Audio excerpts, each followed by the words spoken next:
He was just steps away from being honored. The crowd cheering, cameras ready, until one sudden bark stopped everything cold. What happened next left the entire city on edge. The full story starts now. But before we roll it, tell me what's the bravest thing your dog has ever done.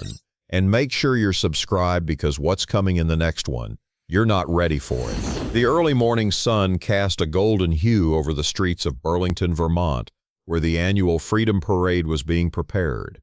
Rows of red, white, and blue flags fluttered in the breeze, folding and flapping against lampposts. Vendors lined the sidewalks with balloons, lemonade, and cotton candy, while volunteers adjusted barricades and directed foot traffic. A local high school band rehearsed in the distance, warming up for their patriotic medley.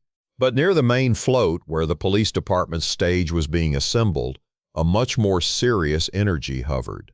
The Burlington Police Department was preparing to honor one of their own, a K-9 officer named Ranger, a sable German shepherd with a sharp gaze and a reputation that earned him respect across multiple agencies. His handler, Officer Mason Keller, stood quietly beside him, adjusting his tie and glancing at the clock tower across the park. Ranger had served for over 7 years. He had sniffed out narcotics, tracked down missing persons in snowstorms, and even disarmed a violent suspect in a hostage situation. Today was the culmination of that legacy, a formal retirement and a medal ceremony in front of thousands. But despite the cheerful banners and festive atmosphere, Officer Keller could sense something different in Ranger. The dog was alert, more so than usual. His ears kept twitching toward the alley just behind the stage setup.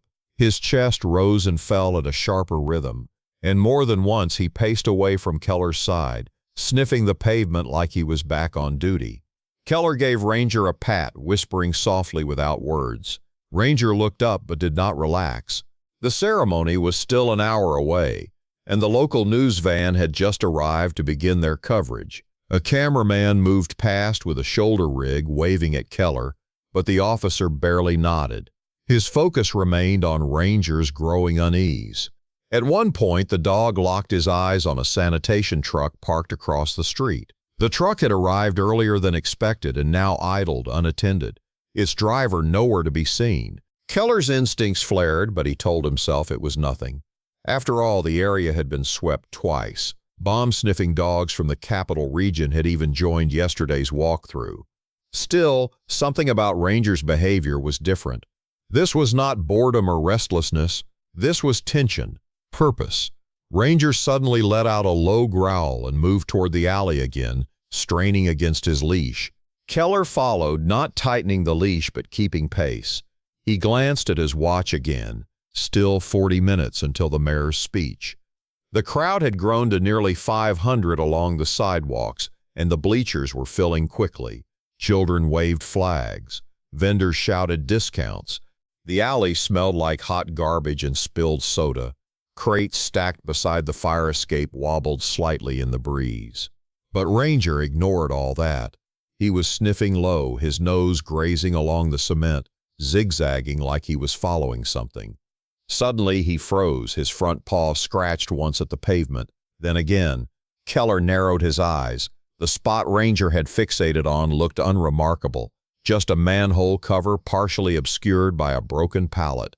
But then, without any signal, Ranger began to whine. Not loud, not panicked, but persistent. His ears folded back slightly, he scratched again, more forcefully. Keller moved forward, now crouching to inspect the area. The manhole was cold to the touch, odd. It was June. Keller placed the back of his hand on the metal cover again and confirmed it. Cold. Unnaturally cold. He noticed faint smudges on the edge as if someone had wiped it with a cloth or gloved hand. A small, thin wire trailed along the ground, almost invisible against the debris. It disappeared into a crack between the concrete slabs. Keller's stomach twisted. He stood up quickly and radioed dispatch. Unit 6 to command. I need bomb squad and hazmat to my location. Possible device under utility access near Stage B. Dispatch responded with static before confirming. Copy Unit 6. Routing bomb tech now. Estimated arrival 2 minutes. Clear perimeter? Negative, crowds already formed, begins silent evacuation of nearby zones. Do not announce. I repeat, silent evacuation. He clipped the radio back onto his belt and turned toward the parade route. A woman in a red sundress was taking selfies with her toddler. A man with a trumpet tuned his instrument beside the school band.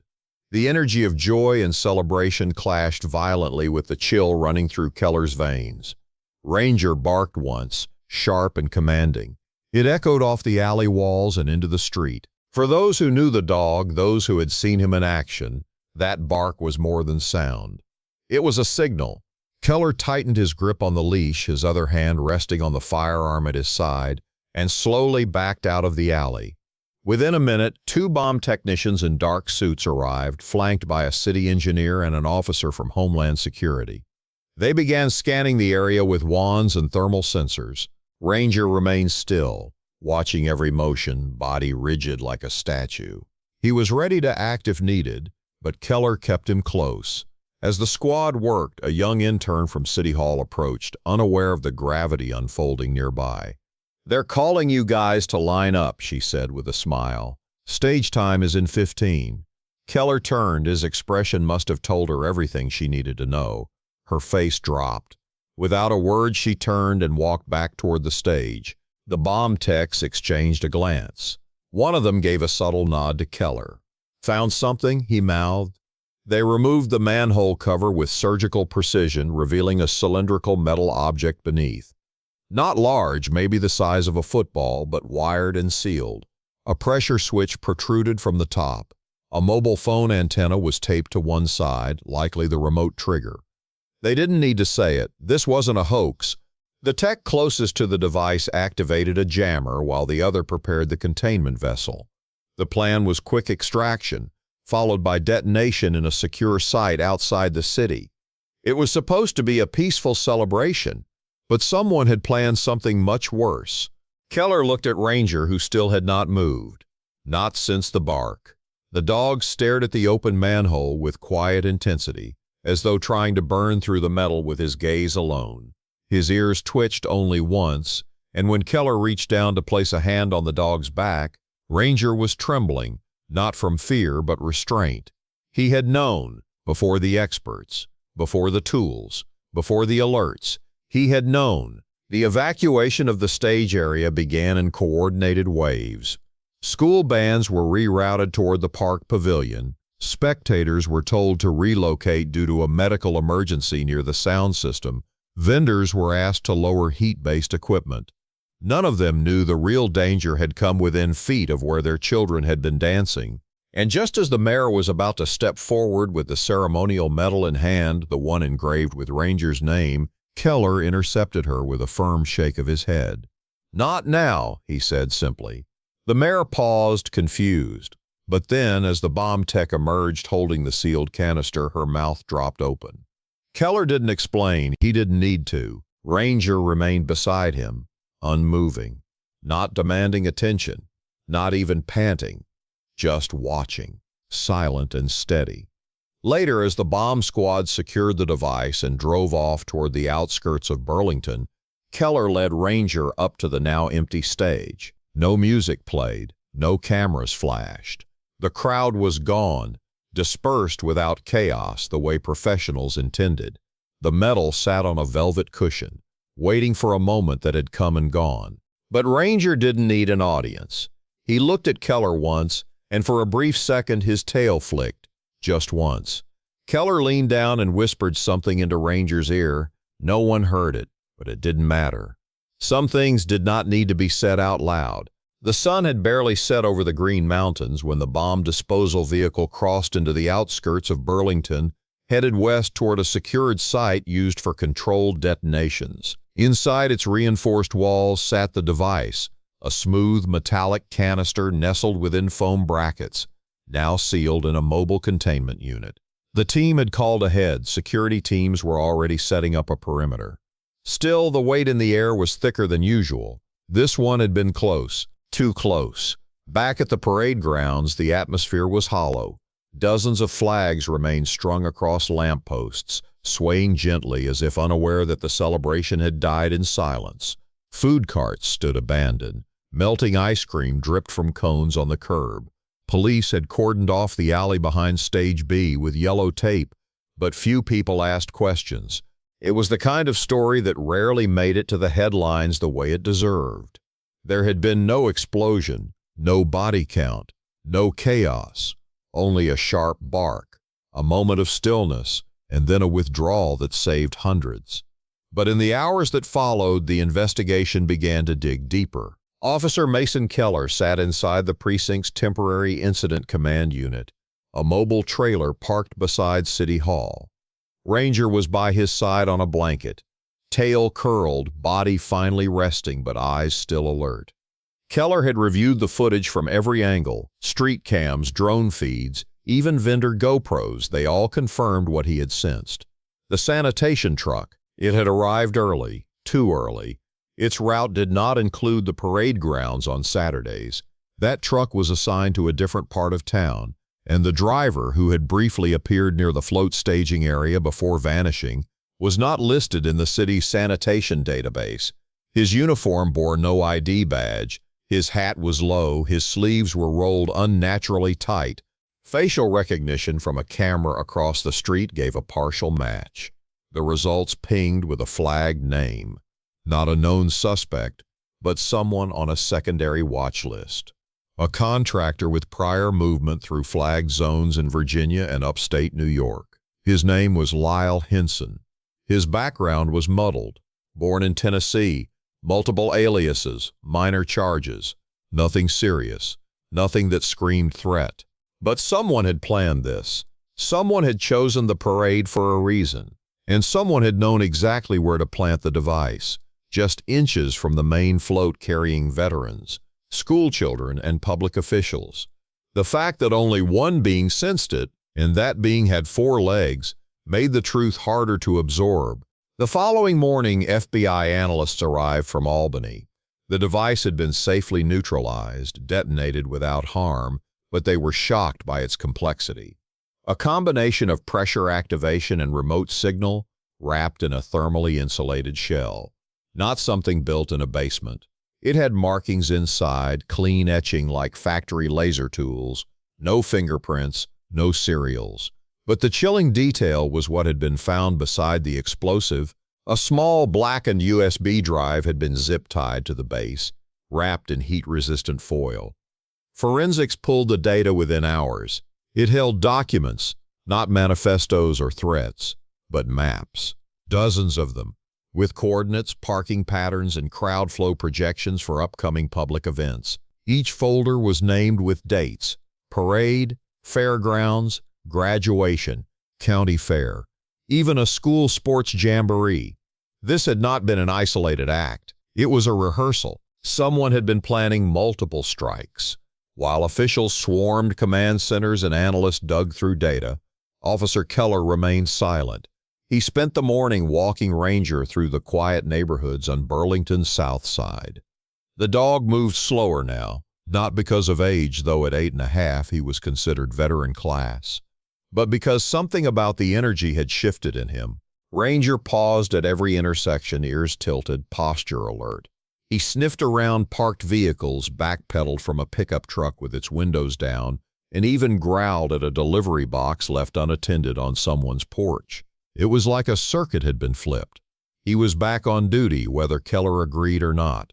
That evening, as clouds rolled in over the lake and the air turned sharp with the scent of rain, a second report came through. Surveillance images from the city's commuter rail station 30 miles south showed Lyle Henson again. Just 6 hours after the parade incident, walking along the platform alone, dragging a small duffel bag, he had purchased a one-way ticket under the name Ryan Halley. He never boarded the train. Instead, he exited the platform through the west gate, walked to a dirt lot behind a grain depot, and vanished. But something else triggered immediate concern. A black van had been seen idling near the same lot just 2 nights earlier. Unmarked, no plates, same model that had been flagged in a different state months back during an infrastructure breach drill. The FBI issued a priority notice. Suspected cell may still be active in Vermont. And suddenly, Ranger's behavior, his tension, his precision, his refusal to rest made perfect sense. That night, Keller barely slept.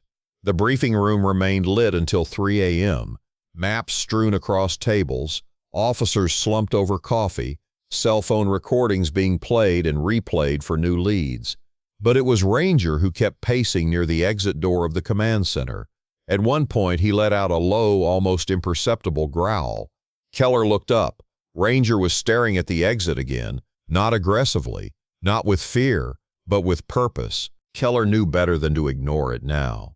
He grabbed his vest, slipped a flashlight into his belt, and nodded toward the door. Ranger moved instantly. They didn't tell anyone. Keller didn't stop to request backup. He had learned long ago that certain instincts couldn't be processed in chain of command. They stepped into the fog-choked parking lot. Ranger immediately angled south, nose to the pavement, not running, not erratic, but tracking. Keller followed through an alley past the dumpsters, around the auto shop that closed at 10. They crossed an abandoned train spur, now overtaken by weeds. Ranger moved quicker, tail stiff, nose locked on an invisible scent trail. 10 minutes later, they reached the old Wilson freight yard, long defunct, its warehouses gutted and windows broken. The area had once been used for lumber shipments. Now it was mostly tagged walls and empty beer cans. Except tonight. One warehouse had light, faint and flickering, almost like candlelight or a weak LED lantern. Ranger crouched. Keller ducked behind a stack of crates, watching. Movement inside. 2 figures, one seated, one pacing, a large duffel on the floor. The pacing man pulled out a map, unfolded it across a crate, and pointed at it. The other one nodded. Keller leaned to get a better view and froze. Lyle Henson. He was unmistakable now, even in the dim light. Same gait, same build, same tightly wound sleeves. The other man was taller, bald, with a snake tattoo on his neck, unknown, unregistered. Keller stepped back, whispered into his shoulder mic, and gave the location. But Ranger was already tense again. The duffel, it was open now, and the taller man was removing small cylinders just like the one planted near the stage. A quiet, deliberate arming process had begun. Keller knew he couldn't wait, not with the timeline ticking in front of him. He slipped around the warehouse toward the service entrance. Ranger moved like smoke beside him, never making a sound, eyes locked ahead. The moment came quickly. The door creaked slightly as it opened. Just enough noise. Henson turned, but before he could even speak, Ranger launched. A flash of fur and teeth, a deep snarl, then chaos. The taller man lunged toward the bag, but Keller tackled him mid-step. The crate toppled, scattering papers and a second timer device. Keller pinned the man, cuffing him one-handed while shouting coordinates through his mic. Ranger had Henson cornered, the man's arm clamped in his jaw. Blood soaked through Henson's sleeve, but he was alive, screaming now, struggling as Ranger tightened his grip just enough to prevent escape. The backup arrived seconds later. 3 officers stormed the room, weapons drawn. The bag was secured, the area cleared, and both men were taken into custody. The cylinders in the duffel, 5 total, were rigged. Only one had been fully armed. The others were days from activation, but the maps in the crate showed a staggered plan across 4 New England towns: Lowell, Rutland, Nashua, and Bridgeport. If not for Ranger, they never would have known. At sunrise, Keller and Ranger sat alone on the hood of their patrol SUV outside the yard. Fog lifted slowly from the grass. Sirens had long faded. Keller looked at his partner. The dog's head rested lightly on his thigh. His breath was calm now, and for the first time in 2 days, Ranger closed his eyes, not out of exhaustion, but peace. He had done his job, and the world didn't even know it yet. By the following Monday, the news had broken. At first, it was just a small article buried beneath local weather updates and summer camp registration. But by mid-morning, larger networks had picked it up. The phrasing repeated itself across headlines. Canine Officer Foyles coordinated bomb plot minutes before parade launch. Hero dog prevents mass casualty attack in Vermont. German Shepherd saves hundreds, triggers multi-state terror probe. The city of Burlington was still settling into its new awareness of how close it had come to disaster. While reporters called for interviews and public figures posted statements, Officer Mason Keller declined every request. Not out of pride or secrecy, but because Ranger, the dog at the center of the story, had been scheduled for retirement. Now that moment felt different. Keller stood in front of the department's kennel building, watching as a team of veterinarians finished examining Ranger. The physical wear was showing more than ever. The scars from years of service, the joint strain from years of tracking in forest terrain, and now, the bruised teeth and strained shoulder from clamping down on a suspect during the warehouse arrest.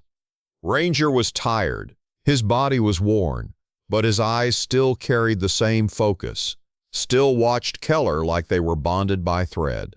The department's brass met behind closed doors. There was talk of accelerated honors, a national medal, a formal write-up from Homeland Security. But all Keller wanted was for Ranger to go home. Not into silence, but peace. 2 days later, the mayor of Burlington stood before a packed city green. This time, the ceremony did not resemble the canceled parade. There were no balloons or marching bands, no vendors, no popcorn or costume mascots. Just people, hundreds of them. Many had brought flowers. Some held signs. Children sat cross-legged near the front. The police department lined both sides of the raised platform in uniform, standing still. At the center stood a single wooden podium and a wide velvet-covered cushion. And there, seated beside Officer Mason Keller, was Ranger. No muzzle, no leash, no vest, just a simple collar, and eyes that scanned the crowd like it was just another day on duty. The mayor's voice cracked slightly as she began. "We were meant to celebrate this dog's retirement 4 days ago. What none of us knew then was that Ranger's greatest act of service hadn't happened yet. If he had been 1 second slower, if his instincts had been ignored, if he had hesitated even slightly." She stopped, took a breath. "Hundreds of us might not be here today." The silence that followed was not empty, it was reverent. Ranger stood slowly when Keller stepped toward the podium. The crowd didn't cheer at first. It was as if everyone collectively agreed that this moment required something quieter, something deeper. Ranger reached the platform with quiet steps, ears tilted slightly forward, gaze locked ahead. Keller placed his hand gently on Ranger's shoulder. His other hand received the medal, simple, bronze, weighty, engraved with 2 words and a badge number. He leaned forward and clipped it lightly onto Ranger's collar. The crowd stood in unison. Still no cheering. Not yet. Only when Ranger lifted his head, tail gently wagging once, only then did the applause begin. It was not wild. It was not loud. It was meaningful. Later that evening, as twilight wrapped itself across the small New England town, Keller and Ranger walked side by side along the lakefront trail. The path curved beside the old lighthouse, now repurposed into a viewing point. The water shimmered with the last light of day. Keller carried a folded flag under one arm, a gift from the department. He hadn't spoken much at the ceremony, but those who had seen him understood all the same. They had watched him and Ranger together for years. That kind of bond did not need words. Ranger paused near the bench where they always stopped. He sat. Keller did too. The breeze smelled faintly of cedar and lake salt. An osprey glided in circles overhead. Keller glanced at the dog beside him, no longer his partner on the roster, no longer expected to track suspects or sniff out danger, but still, without question, his. He reached into his coat pocket and pulled out a small black and white photograph, one he'd kept since their first field deployment. Ranger had been just 2 years old then, wide-eyed, eager, covered in mud after his first successful track through a marsh.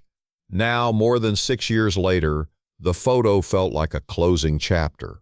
But this was not goodbye. The following week, Keller began the paperwork. He declined reassignment to a new K-9 unit. Instead, he requested a shift into community outreach, focusing on K-9 education and public safety awareness. His idea was simple.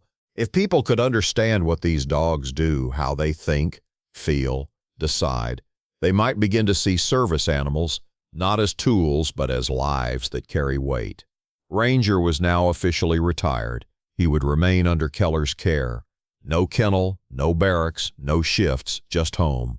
But old habits died hard. Each morning Ranger still walked the perimeter of the backyard before breakfast. He still paused beside the door whenever Keller grabbed his uniform belt, as if offering one last time. And sometimes, during quiet evenings, Ranger would sit upright in the living room, ears cocked toward distant sounds no one else could hear. He was no longer required to protect, but he still chose to. It wasn't until mid-July that the deeper layers of the case came to light. The suspect, Lyle Henson, had been part of a small splinter group with ties to a now dismantled smuggling ring. The purpose of the planned attacks had not been mass casualties alone. The bombs were to be timed with strategic hacking of city infrastructure, aiming to create both physical and digital chaos. Authorities arrested 4 more individuals in 3 states over the next 2 weeks. Several more devices were located, all built to mirror the original. Each time, the agents returned to one simple truth. They would not have known where to look if not for that first bark. Ranger had changed the course of the investigation. His actions had forced the perpetrators to panic, to surface early, to expose more than they meant to. His presence had created a ripple. 1 year later, Burlington hosted the Freedom Parade again. This time, it went forward without disruption. The crowds returned, so did the music and the children. But one part of the parade was new. Near the front of the procession, behind a line of motor units and ahead of the local high school drum line, a float rolled forward slowly. It was not colorful, not flashy, just a wooden platform carrying a simple bench and a bronze statue. The statue was of a German shepherd, standing alert, one paw raised slightly forward, head lifted. Beside it, engraved on a black marble plaque, were the words, "To the ones who see before we do, who act before we ask, and protect when we do not know we need it. This is for you, Ranger." Officer Mason Keller stood quietly beside the float, dressed not in uniform but in a navy blue jacket. Beside him, in a well-worn harness with no badges, stood Ranger. His fur had faded slightly, his pace was slower. But as the float passed the cheering crowd and the wind ruffled the old medal still hanging from his collar, Ranger did something unexpected. He stopped, turned slightly, and barked once. The crowd fell silent, not out of fear but respect. Then the clapping began again, and for a moment, time stood still. Because everyone knew some heroes do not need words or even medals. They just need to be seen. If that moment gave you chills, just wait till you see what happens in the next one. Hit that like button if Ranger earned it, and make sure you're subscribed because the next story, it's even more unbelievable.